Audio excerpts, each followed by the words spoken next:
जय हिंद साथियों। 1947 में हमारे देश को आज़ादी तो मिल गई और ब्रिटिश सरकार ने अपनी संसद में स्वतंत्रता का प्रस्ताव हमारे देश के लिए पारित कर दिया और 15 अगस्त 1947 को हमारे देश ने पहला स्वतंत्रता दिवस मना लिया और आज हम सब लोग 78वां स्वतंत्रता दिवस मनाने के लिए जा रहे हैं।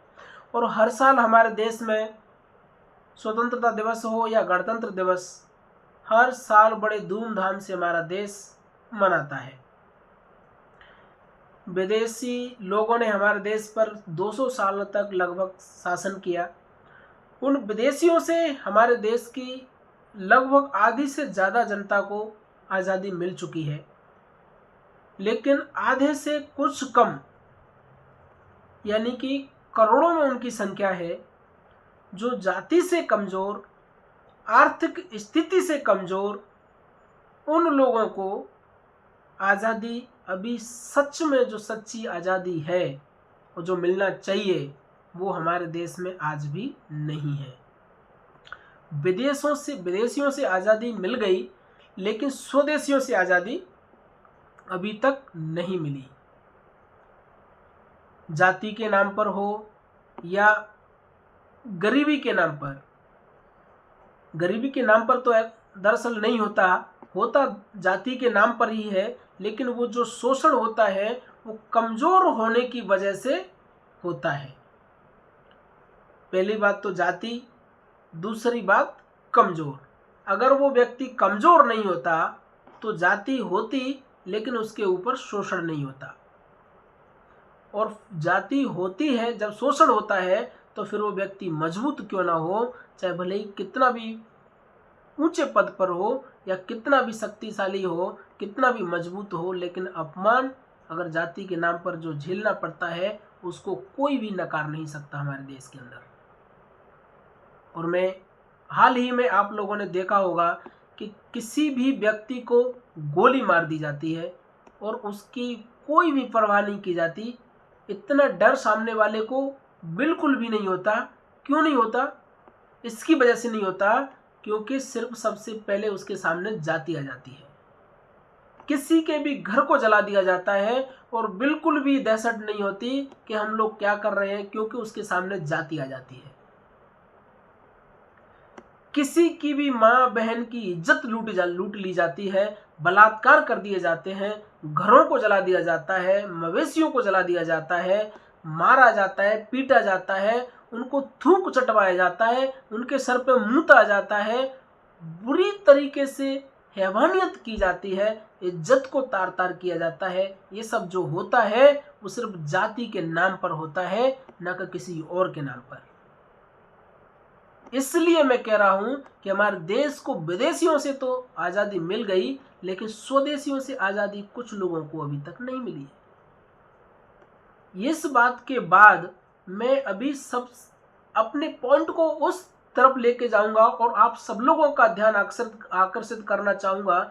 उन लोगों से ये कहना चाहूंगा हाथ जोड़ करके कि अगर आप लोगों के अंदर इतनी बड़ी ताकत है, किसी के घर को जला सकते हैं, किसी व्यक्ति को गोली मार सकते हैं और किसी प्रकार की आपको चिंता नहीं है और किसी प्रकार की दहशत नहीं है, किसी प्रकार का डर नहीं है, भय नहीं है, किसी को भी गोली मारना, किसी के भी घर को जलाना, किसी की माँ बहन की इज्जत लूटना, किसी का भी बलात्कार करना, किसी की छेड़खानी करना, किसी को गाली गलौज करना, किसी के ऊपर मूतना, किसी को थूक सटवाना, किसी को लाठी डंडों से मारना, किसी को भी अपहरण करके घर में बंद करके मारा जाए, इस प्रकार की दरिंदगी, इस प्रकार की हैवानियत जो की जाती है वो सब जाति के नाम पर होती है और किसी के नाम पर नहीं।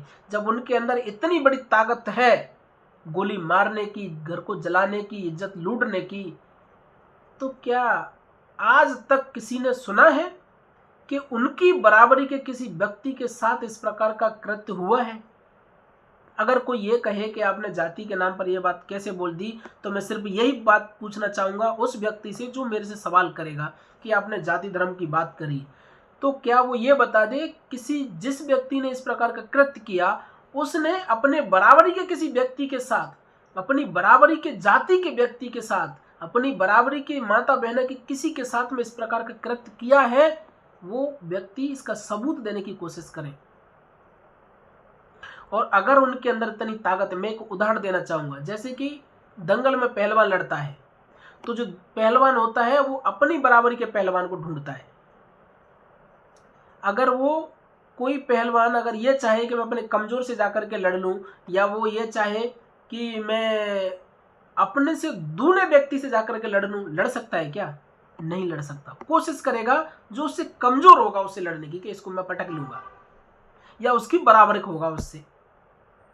लेकिन यहां पर सवाल ये आता है कि जो लोग इस प्रकार की दरिंदगी करते हैं, उन्होंने कभी अपने बराबर के या अपने से ऊपर के मजबूती के व्यक्ति के घर को कभी जलाया है क्या? अगर उन्होंने जलाया है तो मैं उनको बहादुर मानूंगा, नहीं तो कायर हो कायर। किसी गरीब के घर को तो कोई भी जला सकता है यार। किसी गरीब की किसान मजदूर की माँ बहन की बेटी की इज्जत तो कोई भी लूट सकता है। वो बेचारा क्या कर सकता है? सिर्फ हाथ जोड़ सकता है, रो सकता है, गुहार लगा सकता है, दया की भीख मांग सकता है, उसके अलावा कुछ नहीं कर सकता। और अगर आप लोगों के अंदर इतनी ही बहादुरी है, इतनी ही आप लोगों के अंदर खून है, इतनी ही ताकत है, तो 2025 का जो भारत और पाकिस्तान का युद्ध हुआ था, उधर उस समय कहाँ गए थे सूरवीर? उस समय सामने आ जाना चाहिए था ना। इसलिए मैंने अभी कुछ वीडियो में ये भी बोला था कि जो सरकारें बोलती हैं कि हम लोग देश के प्रति, हमारा देश अग्रसर हो रहा है, हमारा देश आगे बढ़ रहा है, अरे जब ऐसी कृत्य जो होती है तब आप लोगों की सांसें क्यों रुक जाती हैं? क्यों नहीं तुरंत फौरन ये आदेश करते सरकार को, प्रशासन को, कि फटाफट जाइए और उठा लीजिए इस प्रकार का कृत्य, ऐसा कैसे हो गया? सरकार की तो एक सिर्फ आदेश की जरूरत है ना। अगर आप नहीं कर सकते तो अभी मैं कहना नहीं चाहूंगा कि मेरे को दे दीजिए कुछ दिन के लिए। इसलिए मैं सभी लोगों से ये कहना चाहूंगा कि हमारे देश को जो आज़ादी, फिर से कहूंगा, हमारे देश को जो आज़ादी मिली है वो आज़ादी अधूरी है कुछ लोगों के लिए। हम इस देश की आज़ादी को सैल्यूट करते हैं, हमारे देश के क्रांतिकारियों को नमन करते हैं, हमारे देश के उन अमर शहीदों को नमन करते हैं, उनको सैल्यूट करते हैं, उस माँ को सैल्यूट करते हैं, इन्होंने हमारे देश को आज़ादी दिलाई और हंसते हंसते फांसी के फंदे पर झूल गए। लेकिन जिन लोगों के साथ में आज भी शोषण होता है, वो लोग आज़ाद नहीं हैं। विदेशियों से आज़ाद हो गए लेकिन स्वदेशियों से आज़ाद नहीं हुए। जय हिंद, जय भारत, इंकलाब जिंदाबाद।